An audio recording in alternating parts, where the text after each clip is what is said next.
Good morning छात्र और छात्राएं। और कैसे हो आप सब?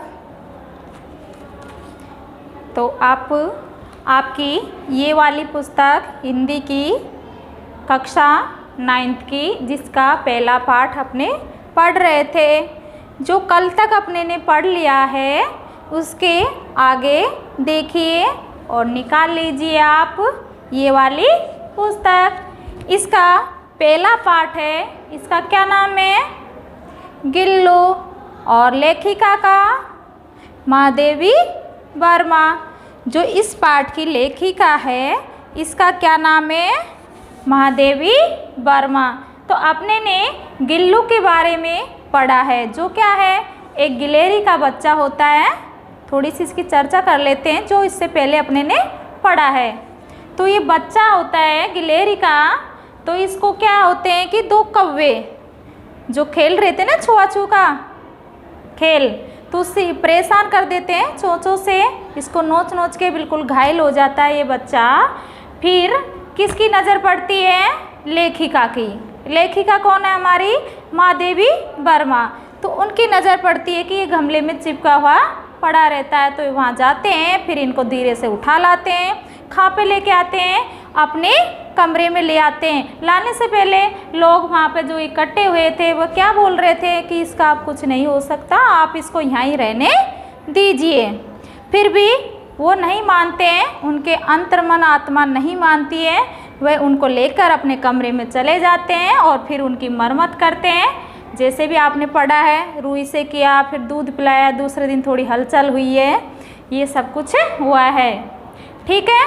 फिर जब लेखिका कुछ काम करने बैठते थे अपने टेबल पर, तो उनने क्या करा? अपनी ओर ध्यान आकर्षित करने के लिए क्या उपाय सोचा गिलहरी के बच्चे ने, गिल्लू ने, कि जो उनके पास में जो पर्दा होता है उस पर उतरना और चढ़ना वो करते रहते थे, ताकि वह मुझे देखे। कौन? महादेवी वर्मा। इसलिए ऐसा करता था गिल्लू। फिर उनने क्या करा? एक लिफाफा बना लिया ताकि वह उसमें आ जाए। तो उनको जब तक वह बंद कर देती थी, जब तक काम करते थे, जो भी उनका काम था महादेवी वर्मा जी का, तब तक उनको उसमें लिफाफे में बंद करती थी।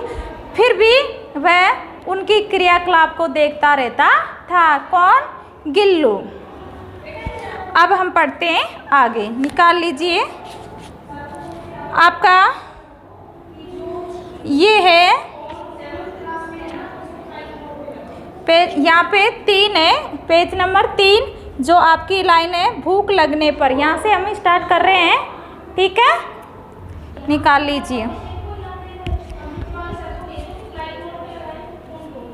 भूख लगने पर चिक चिक करके मानो वह मुझे सूचना देता है। जब भूख लग जाती है तो गिल्लू क्या करता था? ची ची की आवाज़ करता था, चिक चिक। तो उनका एक संकेत था। तो लेखिका को पता चल जाता था कि गिल्लू को अब क्या हो रहा है, भूख लग रही है। और काजू या बिस्किट मिल जाने पर उसी स्थिति में लिफाफे से भार वाले पंजों से पकड़कर उसे कुतरता। यानी कि क्या करते थे? वो जब भूख लगती थी तो संकेत करता था, आवाज़ निकालता था, फिर उनको क्या मिलता था? काजू और बिस्किट। मिल जाने पर उसकी स्थिति में लिफाफों से भार वाले पंजों से पकड़कर उसे कुतरता था। कुतरना यानी करते ना, छेद से ऐसे कुतरते रहते, काटते रहते। फिर गिल्लू के जीवन का प्रथम बसंत आया। प्रथम बसंत का मतलब है कि जब बसंत आते ही हमारी प्रकृति कितनी सौंदर्यवान हो जाती है, हमारी प्रकृति बिल्कुल हरी भरी ऐसे हो जाती है। उसी प्रकार गिल्लू के जीवन में भी वही सौंदर्य, वही बसंत आया है। बिल्कुल हरा भरा हो गया, यानी बिल्कुल तंदुरुस्त हो गया। खा तो वह बिल्कुल उस गमले पे चिपक गया था, ऐसी हालत हो गई थी, अंतिम चरम सीमा पे थे वो। फिर अब आज उनके जीवन में बसंत आ गया। खा काजू बिस्किट मिल रहे हैं उनको, गिल्लू को। तो बसंत तो भला आएगा ही। नीम चमेली की गंध मेरे कमरे में हौले हौले आने लगी। जब हलचल करने लग गया, काजू बिस्किट खाने लग गया, बड़ा हो गया, फिर थोड़े दिन बाद में किसकी गंध खुशबू आने लग गई, नीम और चमेली, वो ला ला के उसके कमरे में इकट्ठे कर देते तो उनको स्मेल आती थी। किनको? महादेवी वर्मा को।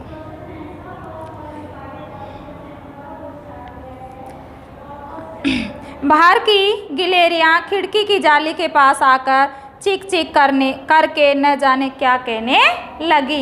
यानी जो बाहर की गिलहरियाँ थी तो वह आती थी खिड़की के पास में और चीख चीख करके न जाने क्या कहती थी। यानी उनकी भाषा वही समझते हैं, गिलहरी गिलहरी की भाषा समझते, जानवर जीव जंतु आपस में अपनी अपनी भाषा समझते हैं। तो वे भी ऐसी आवाज़ करके न जाने क्या कहते थे।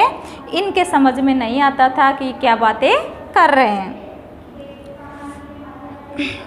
गिल्लू को जाली के पास बैठकर अपनेपन से बाहर झांकती देखकर मुझे लगा कि इसे मुक्ति करना आवश्यक है। यानी गिल्लू को जाली के पास बैठकर ऐसा लगा, उनको ऐसे सोचते थे जब वो बाहर बैठे थे तो इनको ऐसे लगा लेखिका को कि शायद मुझे इनको स्वतंत्र करना चाहिए, ये बाहर जाने की इनकी इच्छा है। क्योंकि जैसे उनके जैसी गिलहरियाँ बाहर घूमती है तो भला उनका भी मन कर रहा था, किनका? गिल्लू का भी मन कर रहा था कि मैं भी इनके जैसे ही बाहर घूमने जाऊं। वह भी स्वतंत्रता चाहता था। तो उनकी मन की बात किसने समझी? लेखिका ने। मैंने कीले निकालकर जाली का एक कोना खोल दिया। फिर क्या करा? जब उनके मन में ऐसा भाव आया कि इनको मुक्त करना चाहिए, स्वतंत्र करना चाहिए बाहर जाने के लिए, तो उन्होंने क्या करा कि एक कील निकालकर एक दरवाज़ा खोल दिया है, एक कोना खोल दिया। और इस मार्ग से गिल्लू ने बाहर जाने पर सचमुच ही मुक्ति की सांस ली। यानी फिर सचमुच में बाहर जाकर, एक होता ना जब आपके दो किसी पिंजरे में हो रहते हो तो फिर अलग ही होता है ना, अलग ही सांस आती। अगर आपको बाहर छोड़ दिया जाए तो आप स्वतंत्र हो जाते। तो वैसा का वैसा ही गिल्लू ने भी महसूस किया और उनने देखा। किन्ने? लेखिका ने देखा। इतने छोटे जीव को घर में पले कुत्ते बिल्लियों से बचाना भी एक समस्या ही था, क्योंकि वे सोच रहे थे कि घर में इसको सुरक्षित रखना, मुझे बचाना भी एक समस्या थी। कुत्ते बिल्ली से बचाना पड़ता है कि कुत्ते बिल्ली कब पंजा मार जाए पता ही नहीं है। तो ये भी मेरी एक तरह से समस्या ही थी। किसने सोचा ऐसा? महादेवी वर्मा ने। किसके बारे में? गिल्लू के बारे में।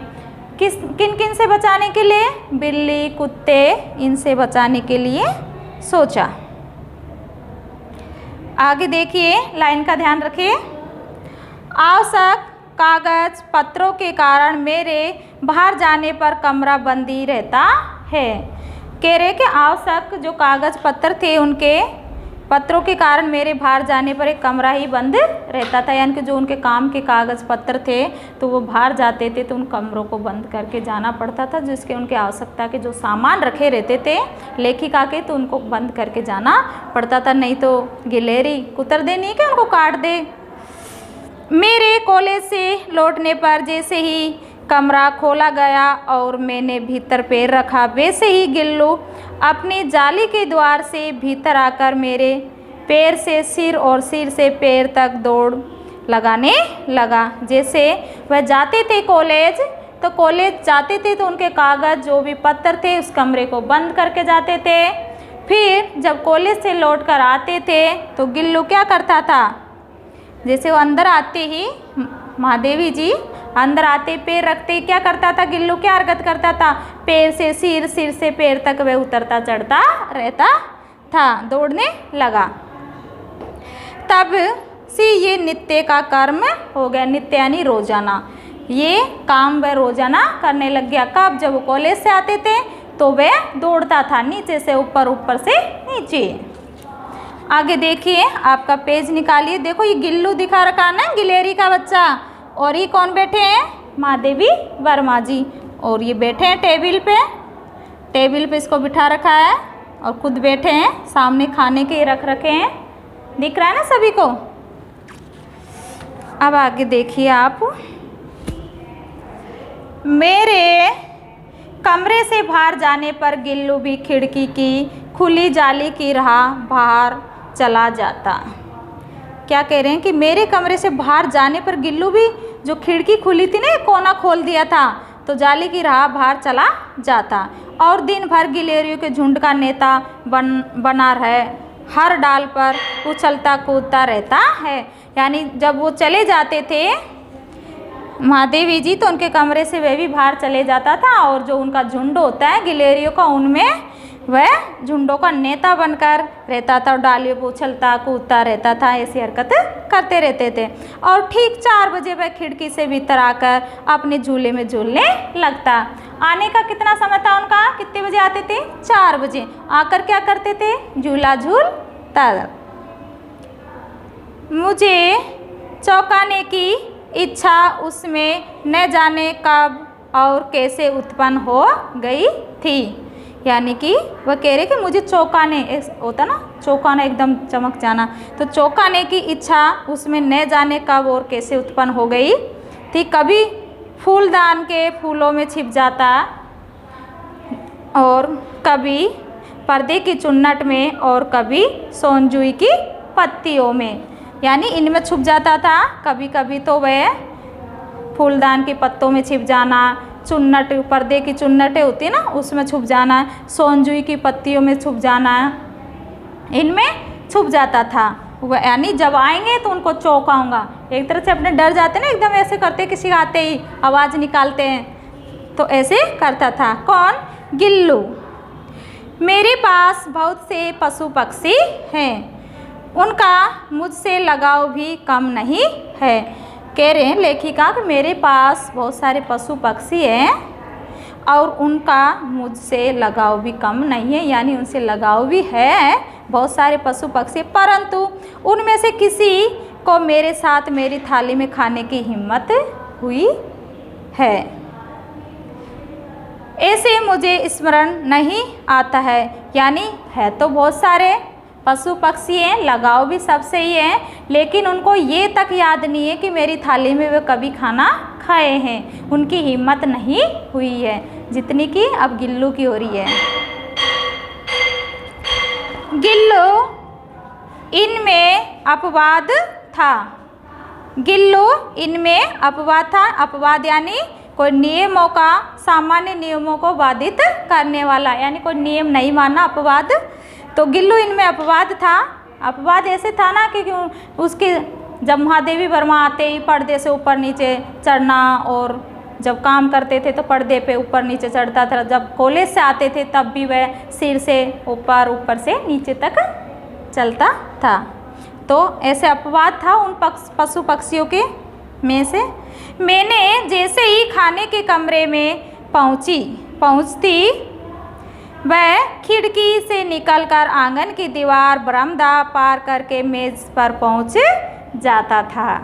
देखो कितना शरारती है गिल्लू, कि जैसे वे खाने के कमरे में पहुंचते थे तो वह क्या करता था, खिड़की में से निकलकर आंगन की दीवार, दीवार से बरामदा पार करके कहाँ पहुंच जाता था, महादेवी वर्मा की मेज पर पहुंच जाता था। जो देख लो ये चित्र है, इस पे आके पहुंच गया, ऐसे आके आ जाता था। कौन, गिल्लू। कहाँ पर, मेज पर। किसके खाने पे, कौन खाना खाने थे जब आते थे, वो लेखिका महादेवी वर्मा जब खाना खाने पहुंचती थी तो वह भी निकल लेता था और मेरी थाली में बैठ जाना चाहता था।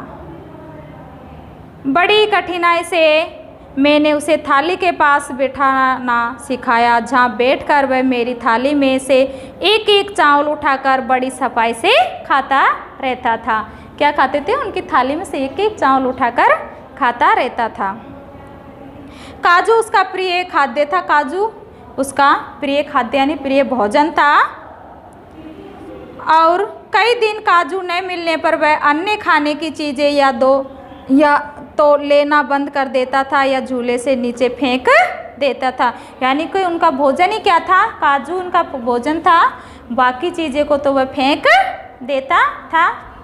ठीक है, ये पढ़ा आपने, आज आपने यहाँ तक ही पढ़ा, अब कल इसके आगे पढ़ेंगे। ठीक है, निकाल लीजिए अपनी डायरी और डायरी नोट कीजिए। क्या करेंगे आप, हिंदी में पाठ 1